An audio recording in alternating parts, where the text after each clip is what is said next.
আসসালামু আলাইকুম। অনেক সুন্দর একটা পরিবেশ।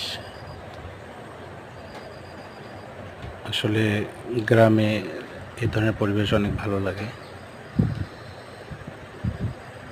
কৃষিপ্রধান দেশে এইসব দেখলে আসলেই ভালো লাগে আমাদের। এখানে একটা অনেক বড় পটলের ক্ষেত। আসসালামু আলাইকুম। ঈদ মোবারক সবাইকে। প্রচণ্ড গরমে অতিষ্ঠ হয়ে গেছি, তাই একটু বাইরে বেরোলাম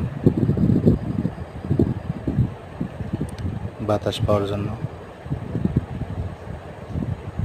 তো একটা ক্ষেতের মাঝখান দিয়ে হাঁটতেছিলাম। ক্ষেতটা দেখে আমার অনেক ভালো লাগলো। এটা একটা পটলের ক্ষেত, অনেক পটল ধরছে ক্ষেতের মধ্যে। ওই দূরে ভুট্টার ক্ষেত দেখা যায়।